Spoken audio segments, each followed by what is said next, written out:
Can't read my mind, I'm undefined.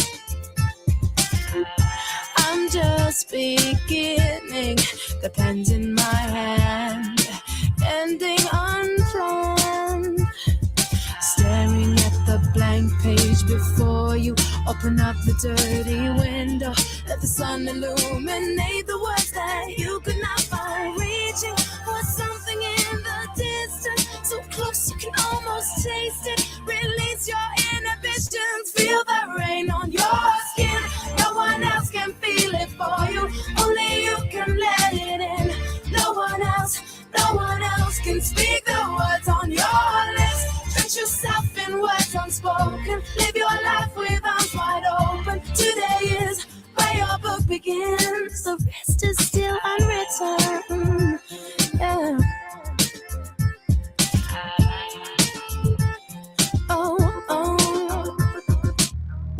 I break tradition. Sometimes my tries are outside the line. We've been conditioned to not make mistakes, but I can't live that way. Oh. Staring at the blank page before you, open up the dirty window, let the sun illuminate the words that you could not find. Reaching for something in the distance, so close you can almost taste it. Release your inhibitions, feel the rain on your skin. No one else can feel it for you, only you can let it in. No one else can speak the words on your lips. Drench yourself in words unspoken, live your life with arms wide open. Today is where your books begin. Feel the rain on your skin. No one else can feel it for you, only you can let it in. No one else can speak the words on your lips. Drench yourself in words unspoken, live your life with arms wide open. Today is where your book begins, the rest is still unwritten.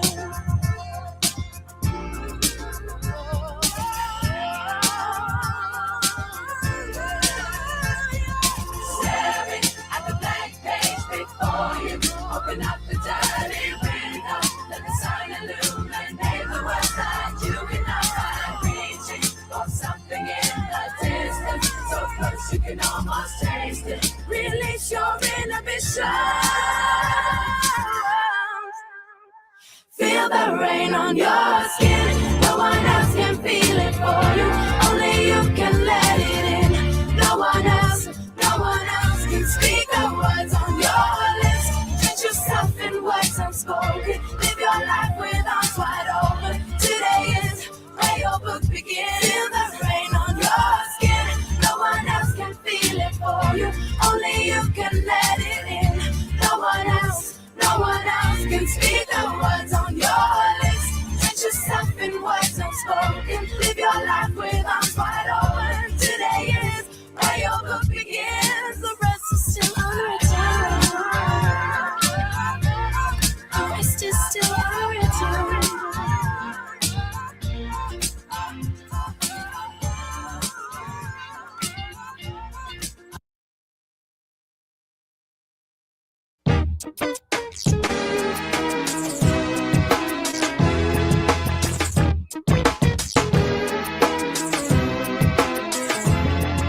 Passion, instant, sweat beats, feel me, Cupid's shot me, my heart beats racing, tempt me, drive me, feel so exciting, thought of highly, it's yours entirely, I'll be more than a lover, more than a woman, more than a lover, I'll be more than a lover, more than a woman, more than a lover, I'll be more than a lover, more, I'll be more than a lover, midnight grinding, heart rate climbing, you go,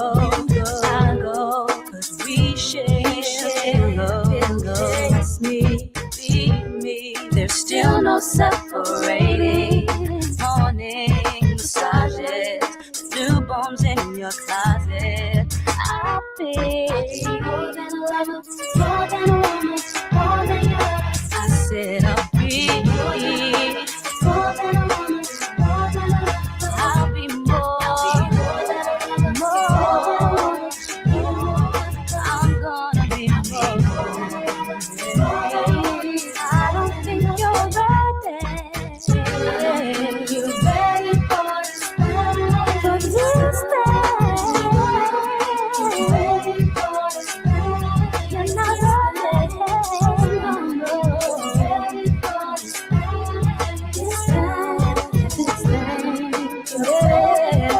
thing. Constant pressure, no scale can measure. Secrets, treasures, keeps on getting better. Do you wanna roll with me? We can go to foreign lands. You in my hands. Do you wanna roll with me? We can be like Bonnie and Clyde. Be by your side. I'll be more than a lover, more than a woman, more than your lover. More than a lover, more than a woman, more than a lover. I'll be more than a lover, more. I'll be more than a lover, more than a lover.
Good morning, everyone. Let me play my little intro. Is this my intro? Welcome to Chanel's Reality. I'm Chanel, and this is my reality. Like, share, and subscribe. So, I wanted to come on here and first of all, welcome to Chanel's Reality. I'm Chanel, and this is my reality. It is almost 5:20 in the morning, and you can't get sleep in a hospital. They just won't let you do it. Like, they're going to wake you up every 2 or 3 hours to either take your blood, because they're like little vampires, or to check your blood pressure, to check your heart rate, to check something. So I'm up. But I have been here. This is day 3. I got here on Sunday. Yeah, so this is day 3, I guess you could say. Sunday, Monday, Tuesday. So I'm going into day 3.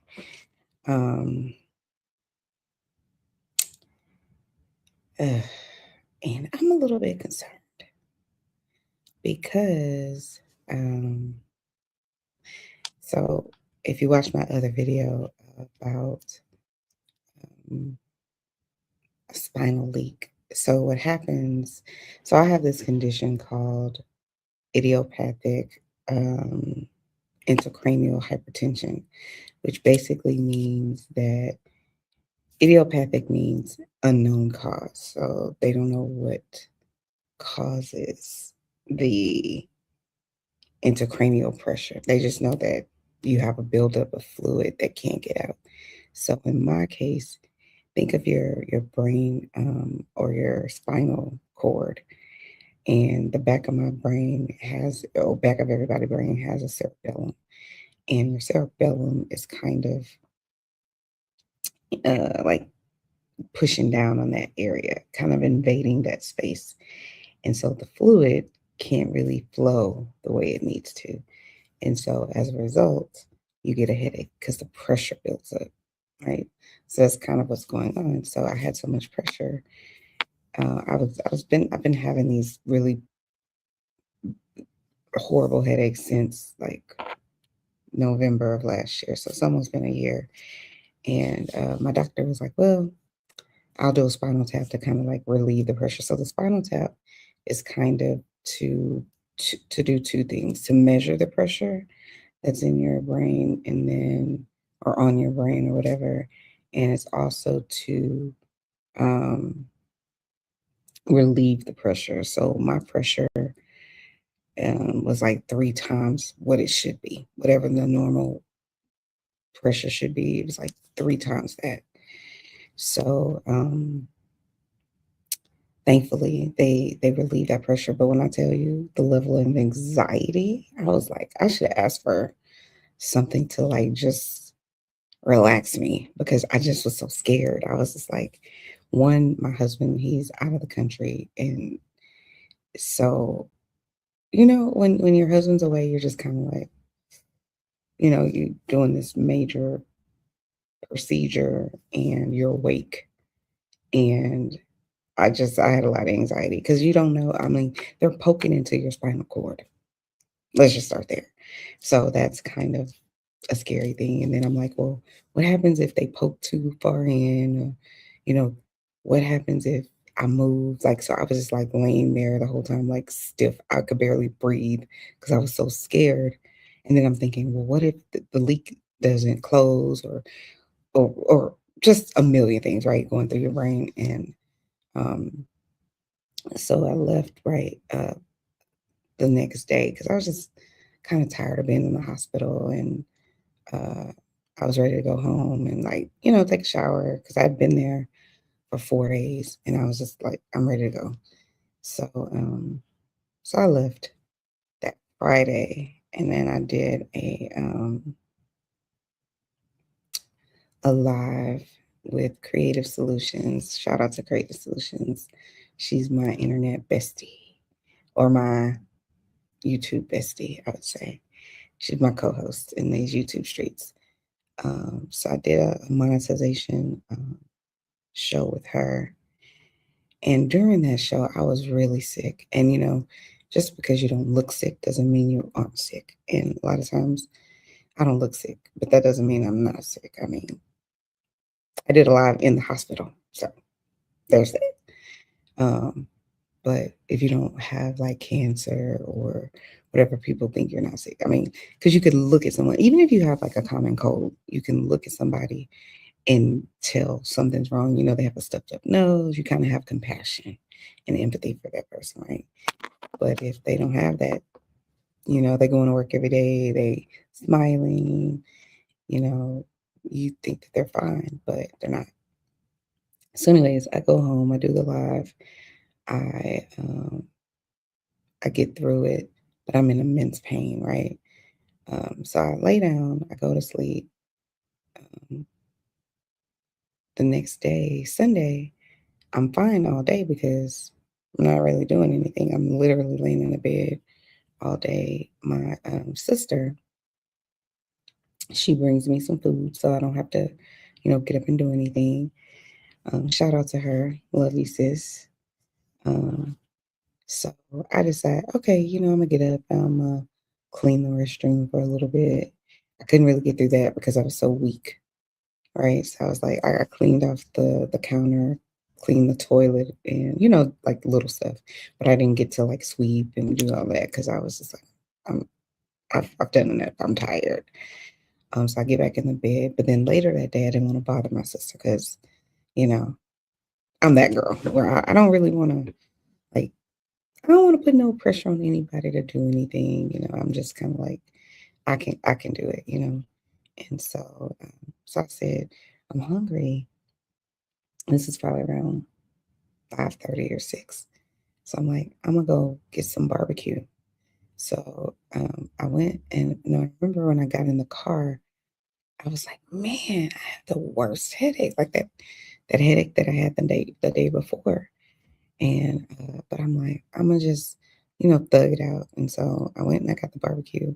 And while I'm sitting there at the table waiting, for them to bring my baked potato, I just was like, man, this is the worst headache. And I'm thinking about my patients because I'm like, I got to get back to work.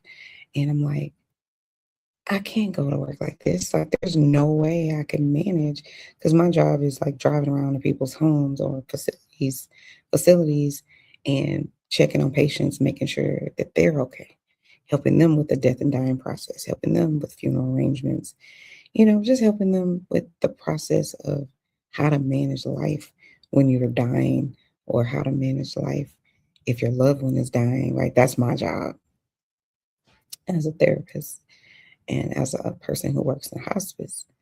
And I'm sitting there thinking about my patients. I'm like, there's no way I can go to work. It's just impossible because I could barely drive. So I get home and I go onto the Google and I'm like, I type in spinal tap, extreme exhaustion, weakness, and headache, extreme headache.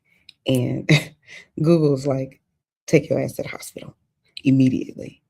And so I'm laying in the bed and I'm like, oh, I don't feel like this. Because I literally just got out of the hospital 2 days, or like a day before, 2.5 days before. And I'm like, I don't want to be in the hospital again. So because they had told me when I was in the hospital, they were like, if you do this procedure, which is the spinal tap to try to relieve some of the pressure from the original headache that I was having, that you could get a spinal headache. They told me this.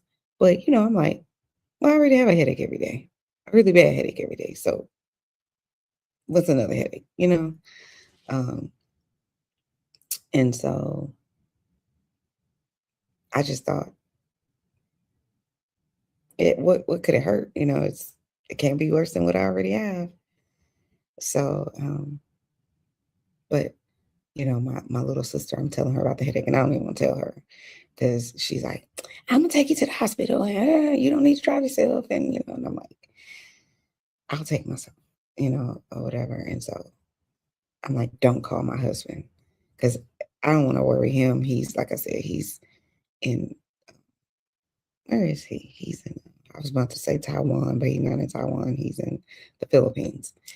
And I don't want to worry him all the way across because what could he do? He's 22,000 miles away, So,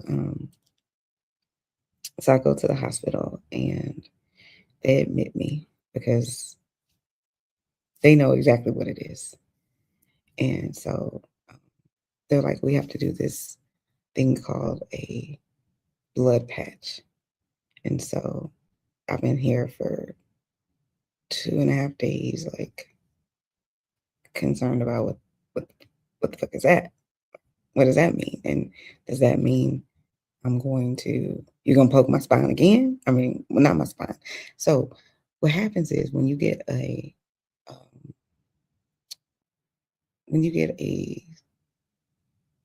spinal tap, what they do is think of like a balloon that has water in it, like a water balloon.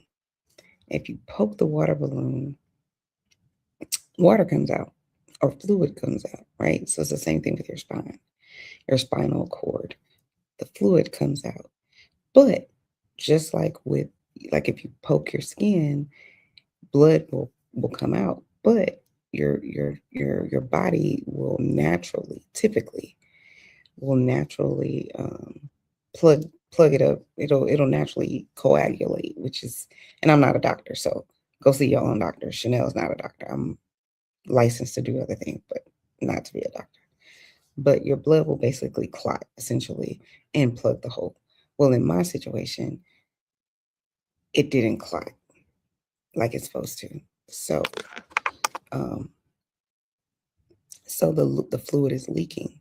So when I came back to the hospital, that's why they admitted me, because the fluid is leaking. And what the doctor told me is because that fluid is leaking, it's pulling on your brain. So when it's pulling on your brain, that's what's causing this immense headache. essentially. And so they have to do something called a blood patch, which essentially is they take your blood from your body and then they put it. This is what I've looked at online. They patch that area with your blood, and it's supposed to help you. So it's supposed to relieve the pressure, it's supposed to patch it up. So I went online to see what I could find with regard to that. So this is what I found. We're going to just look at it together.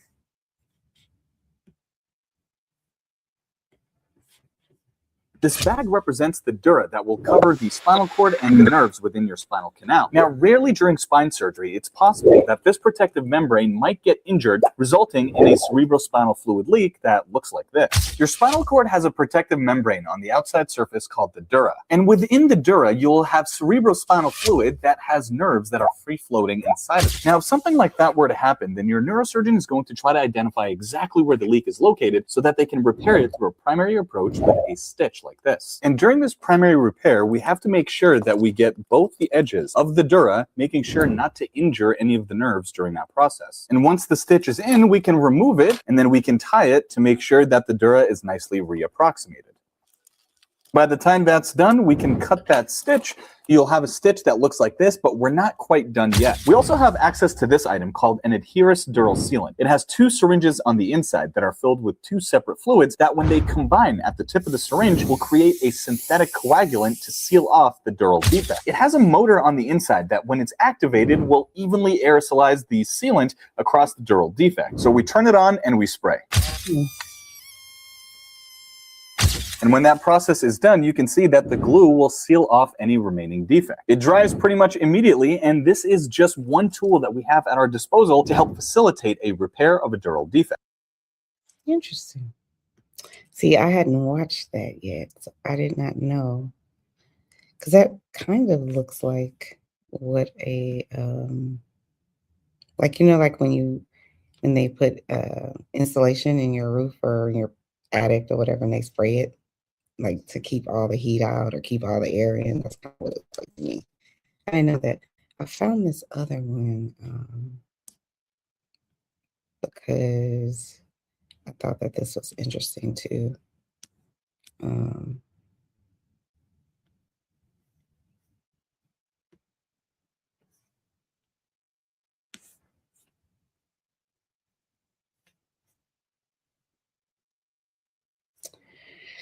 Because what he just said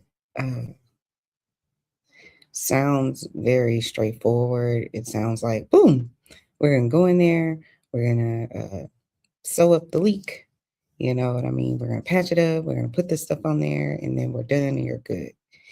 But there's always a chance that things don't work right? I'm the exception to the rule, right? Like they went in, they said, we're going to, measure your pressure. We're going to relieve some of the pressure. We're going to make sure you don't have an infection in your brain. Because like the first time I was in the hospital last week, everybody that came in my room, they had on all of these like PPE, and because they thought, oh, what if she has an infection because of the nature of how severe my headache was and all that. So they were on like an infection, a high alert. And I'm like, why do y'all all have on PPE? I just have a really bad headache. Like, what are we doing? What are we doing? But they learned, and because this is the thing too. If you do have an infection of some sort or a virus or anything like that, if they can't figure it out through blood tests, like, because not every disease or infection or whatever, fungal, bacteria, whatever, it doesn't always show up on blood tests. You can't always see it that way. But it will show up in your spinal fluid. That's my understanding. I'm not a medical doctor, but it will show up in your spinal fluid, is my understanding. So that's why they all had on the PPE to make sure, just in case I did have some sort of contagious something, that it was contained. But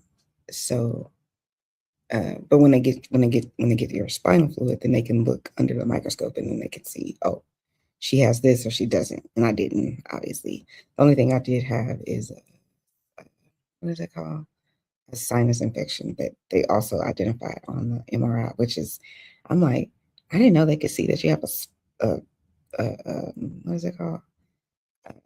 Sinus infection on the MRI. That's really, I'm like, because the only symptom that I have of sinus infection is like a lot of pressure right here. But I just figured it's from the headaches that I'm getting. That's what I thought. But apparently they can see shit like that on the MRI, which is really actually very cool.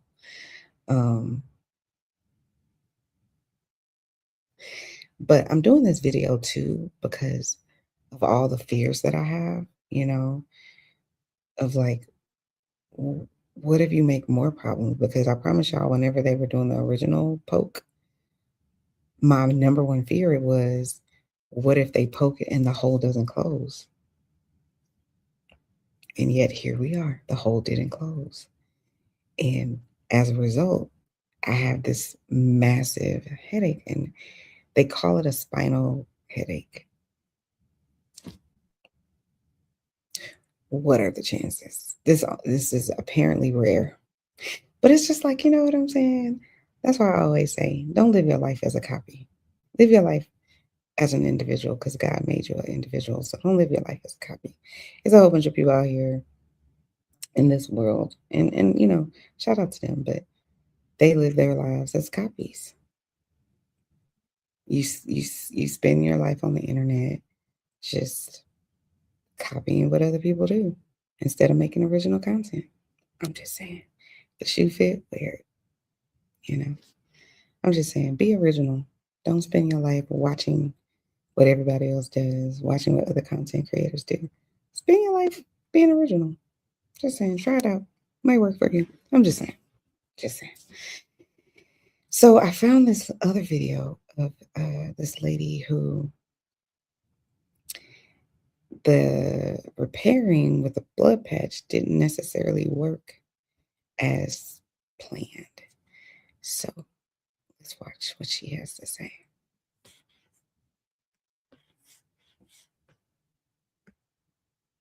My name is Connie DeLine. I am a patient with a spinal CSF leak. I'm also a physician. It's difficult to describe how comforting it was to see a physician who's an expert in treating the problem that I had.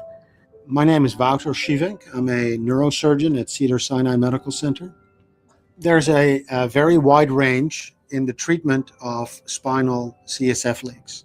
It really can involve a few hours of bed rest to surgery. So what he did is he set up imaging, and that CT myelogram did reveal a leak at the neck level. So he went on to repair that leak.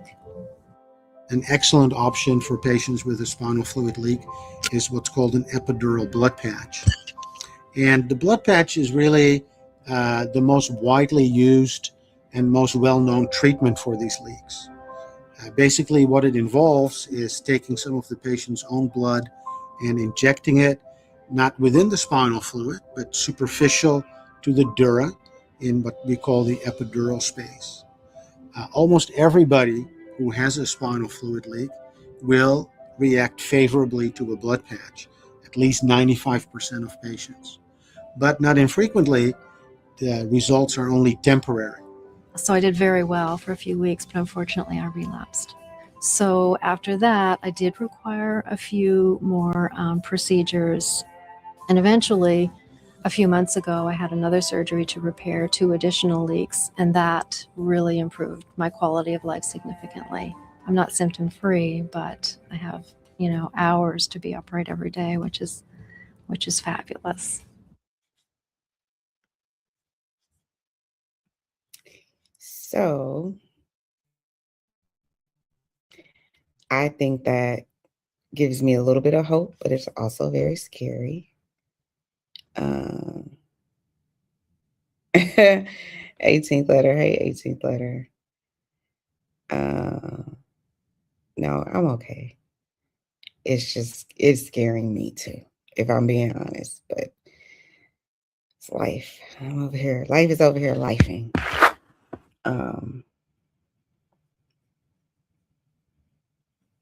It's just over here lifing. Just,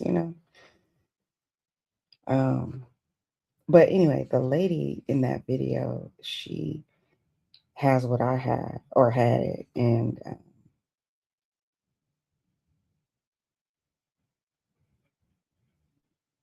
the thing that to me that's scary about it is it's not cured. And that was my biggest concern is like, okay, so they poke your spinal cord, right? And to relieve the pressure and to see how much pressure, to measure it, how much pressure you have. And like I was saying, I had like 3 times the pressure that you're supposed to have in your brain, which is why I was always have a headache, always have these bad headaches. And so whenever I got the pressure relieved, I was so happy because I like how I'm sitting here in the dark. I'm in the dark because the light I have a light sensitivity now. I have a sound sensitivity now because it's like, shut the hell up and turn the lights off, because it's like, it's I have a sensitivity to it. But, so you get scared because you're just kind of like, anytime they go poking and prodding around in your body with a needle or a knife, anything can happen. But also when you're in so much pain where it's like debilitating, you're kind of like, can you please just whatever you say? You kind of like feel that way because what are your options? The only other option is like you can get brain surgery. Who wants brain surgery? Y'all know somebody? I don't. Because then again, there's more problems, more issues.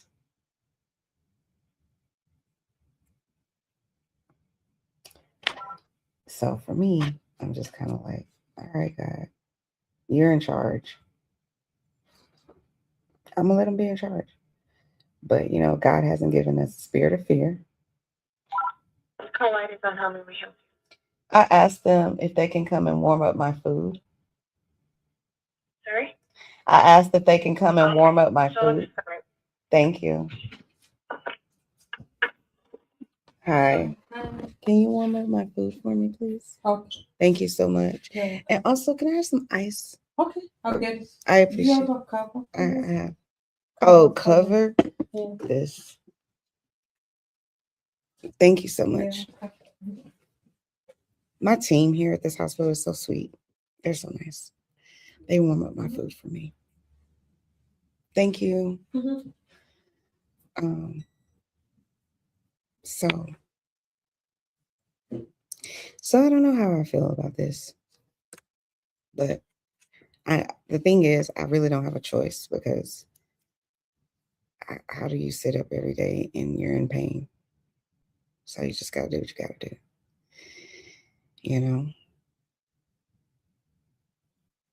I just wish my husband was here, but he won't be back until like